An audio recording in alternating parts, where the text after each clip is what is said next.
Have you ever felt the peculiar chill of being invisible? That sensation of speaking in a crowded room, only to have your words evaporate into the air, unheard. You offer an idea in a meeting, and it's met with silence, only to be celebrated when someone else repeats it 5 minutes later. You exist, you contribute, you try, but you are perpetually overlooked. It's a quiet kind of pain, a slow erosion of the self. You begin to question your own substance, wondering if you are, in fact, a ghost at the feast of life. What if I told you that the relentless pursuit of being seen, of being acknowledged, is the very source of your invisibility? What if the solution isn't to shout louder, but to build something inside yourself so solid, so real, that the opinions of others become irrelevant echoes in the distance? Today, we are not here to offer you 7 tricks to be more charismatic.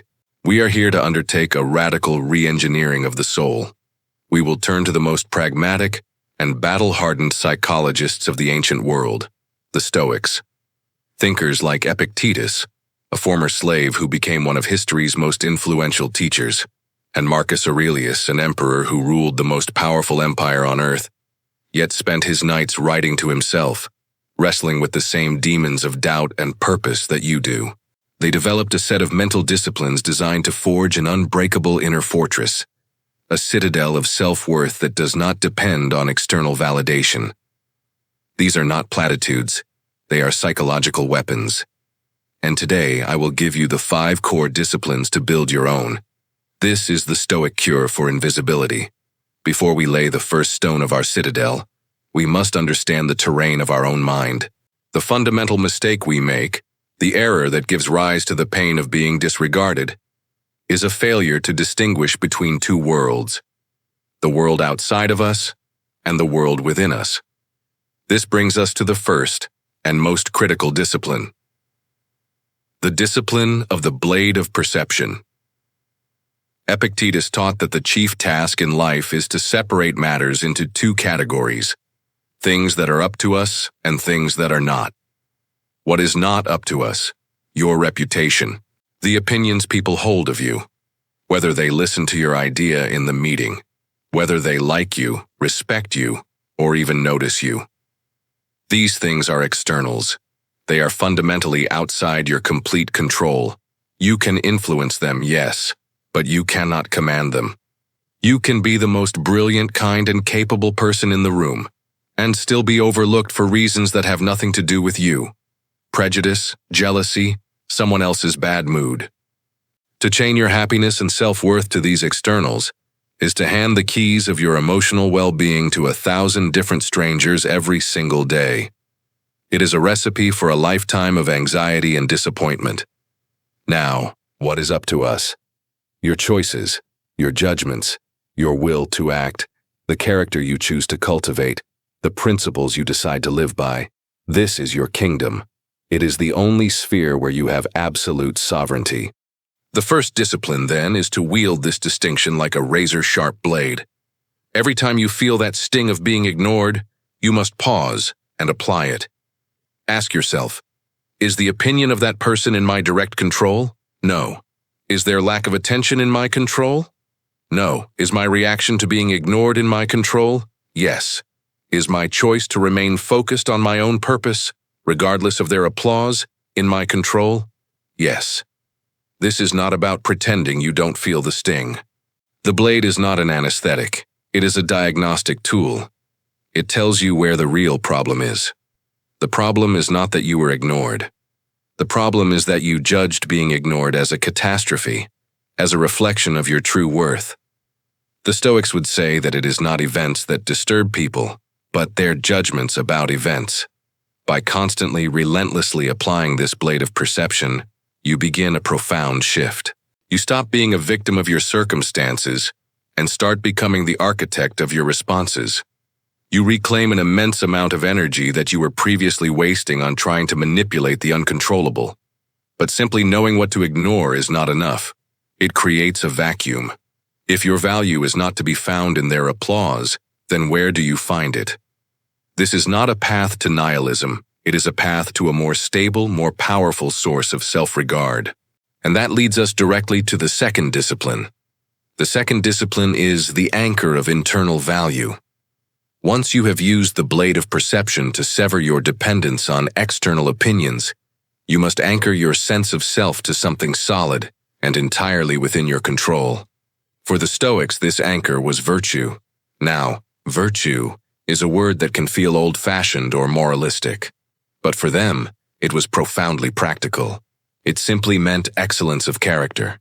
It meant living in accordance with reason and acting with courage, justice, wisdom, and self-control. Think of it this way. The world can ignore your accomplishments, but it cannot touch your integrity. A colleague can steal your idea, but they cannot steal your honesty. Society can disregard you, but it cannot diminish your courage. Your value, therefore, must be derived not from what you get from the world, but from what you bring to it. This is a revolutionary shift in the economy of self-worth. You move from being a consumer of validation to a producer of virtue. How does this work in practice? It means you define your success on your own terms, based on your own code of conduct. Let's take that meeting scenario again. The old you, the one dependent on externals, defines success as, my idea was accepted and I was praised. The Stoic you defines success as, I saw an opportunity to contribute. I formulated my idea clearly and spoke with courage and conviction. I fulfilled my duty to be a helpful member of the team. Do you see the difference? The first definition is fragile. It depends entirely on others. The second is indestructible. It depends only on your own actions, on your own character. You did your part. The outcome is an external, and therefore secondary. You begin to build your self-respect on the foundation of your own deliberate actions. You spoke the truth even when it was difficult. That is a victory. You treated someone with kindness when they were rude to you. That is a victory. You focused on your work with discipline, even when no one was watching. That is a victory. This is the practice of anchoring your value internally. You create a private scorecard and the only judge is you. This doesn't mean you become passive or stop trying to achieve things in the world. On the contrary, it liberates you to act more boldly.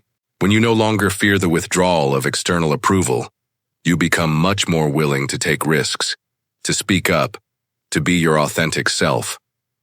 The irony is that this genuine, internally anchored confidence is far more likely to command authentic respect from others than the needy pursuit of validation ever was. But this path is not easy. Your mind, conditioned by years of social programming, will still crave the approval of the tribe. You will still hear the siren song of external opinion. This requires us to build a defense. And that brings us to the third discipline. The third discipline is the shield of proactive indifference. Now that you know where to place your value, you must actively protect that inner space. This isn't a passive waiting game. It is an active, conscious practice of holding external opinions in contempt. Marcus Aurelius, the most powerful man in the world, filled his private journal with reminders of this. He wrote to himself, "Look at the stars. See yourself running with them." He was constantly recalibrating his perspective, reminding himself of the vastness of the cosmos and the insignificance of petty human judgments within it. He would ask himself, who are these people whose praise you seek? Look at their minds, their habits, their actions. When you truly examine the source of the opinions you crave, you often find they come from people who are confused, anxious, and seeking validation themselves. Why would you enslave yourself to the judgment of a fellow prisoner? The shield of proactive indifference is about cultivating a healthy disdain for unqualified opinion. This does not mean becoming arrogant or refusing all feedback. The Stoic seeks wisdom, and that can come from others.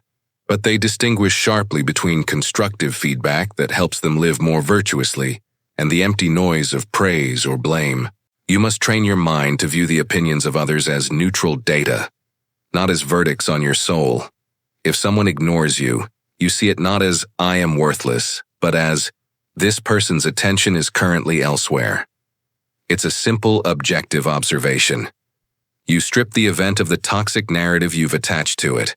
One of the most powerful techniques for this is a Stoic practice called negative visualization. or premeditatio malorum. You don't just hope you won't be ignored, you actively contemplate it. Before you enter the meeting, you take a moment to imagine it. You will speak, and you will be met with blank stares. Your point will be dismissed. You will feel that familiar flush of embarrassment. You sit with that imagined scenario for a moment. You accept it, and you remind yourself, and I will be okay. My worth is not in their hands. My goal is to act with courage, not to win their applause. By rehearsing the worst-case scenario in your mind, you rob it of its power to shock and wound you in the moment. You have prepared for it. You have decided in advance that your inner peace will not be a casualty. This shield, this proactive indifference, allows you to move through the world with a new kind of freedom. You become less reactive, less defensive, and more centered. Your emotional state is no longer a roller coaster operated by the whims of strangers. But even with the best shield, we can grow soft within our citadel walls. To keep our resolve sharp, we must undertake the fourth discipline. The fourth discipline is perhaps the most counterintuitive in our modern culture of comfort. It is the practice of voluntary discomfort. The Stoics understood that resilience, like a muscle, must be trained. It atrophies with disuse. To build a truly unbreakable inner citadel, you cannot simply hide behind its walls. You must occasionally venture out into controlled storms to test your own defenses. Seneca, one of the wealthiest men in Rome, would periodically live as if he were poor. He would wear simple clothes, eat basic food, and sleep on the floor. He did this not because he was a masochist, but to prove to himself that he could not only survive hardship, but that he could maintain his inner tranquility even without his external comforts. He was vaccinating himself against the fear of loss. We can apply this exact principle to the fear of being disregarded. You must deliberately, in small, controlled doses, expose yourself to the very thing you fear. This is not about self-sabotage. It is about psychological strength training. What does this look like? It might mean going to a social event with the sole intention of speaking to no one, and simply being comfortable in your own presence. It might mean voicing a well-reasoned but unpopular opinion in a low-stakes environment, simply to practice standing your ground without external support. It could mean asking a question you think might be stupid, just to prove to yourself that the world doesn't end. Each time you voluntarily face this social discomfort and realize that you are unharmed, that your inner self remains intact, you forge a new neural pathway. You are providing your brain with concrete evidence that you do not need the approval of others to be okay. You are breaking the conditioned link between social disregard and psychic pain. This practice systematically dismantles your fear. The terror of being overlooked is built on a catastrophic prediction. If they ignore me, it will be unbearable. It will prove I am nothing. Voluntary discomfort allows you to test that hypothesis and find it false. You discover that being ignored is merely an external event, and it is entirely bearable. You find that your sense of self, anchored in your own virtues, holds firm. This practice transforms you from someone who fears rejection into someone who is, at their core, unrejectable, because your validation is no longer up for a vote. This is a difficult, but profoundly empowering discipline. It is the crucible where theoretical knowledge is forged into unshakable character. But how do you ensure these lessons stick? How do you reinforce the walls of your citadel every single day? That requires our final discipline. The fifth and final discipline is the diary of the inner architect. This is the practice that binds all the others together and ensures their lasting impact. It is the discipline of self-reflection, modeled directly on the Meditations of Marcus Aurelius. Remember, that book was never intended for publication. It was his private journal, his personal training manual for the soul. At the end of each day, you must become the architect of your own mind and review your work. You set aside a few quiet moments to ask yourself a series of rigorous questions. Where did I let my peace be disturbed by something outside my control today? When I felt the sting of being ignored, did I apply the blade of perception? Did I misplace my value in the opinion of another? Where did I act in accordance with my own virtues? Did I demonstrate courage? Did I act with justice? Did I speak with honesty, regardless of the outcome? This is my true success. When did I fail to use my shield of indifference? When did a careless word from another pierce my defenses? And why? What judgment did I attach to that word that gave it power over me? How can I better prepare for this tomorrow? This is not an exercise in self-flagellation. It is a strategic review. It is like an engineer inspecting a fortress, looking for weaknesses not to condemn the structure, but to reinforce it. By writing it down, you make your thoughts concrete. You objectify your struggles and your victories. You begin to see patterns in your own thinking that were previously invisible. You become your own coach, your own therapist, your own trusted advisor. This daily practice hardens philosophy into habit. It transforms these 5 disciplines from ideas you heard in a video into the very operating system of your mind. It ensures that the citadel you are building is not a temporary shelter, but a permanent home. It is the work of a lifetime, done one day at a time. It is the slow, steady, and ultimately glorious process of becoming the person you choose to be, not the person others permit you to be. You now have the blueprints. The blade of perception, the anchor of internal value, the shield of indifference, the practice of discomfort, and the inner architect's journal. These are not easy paths. This journey requires more than passive listening. It demands courage and consistent effort.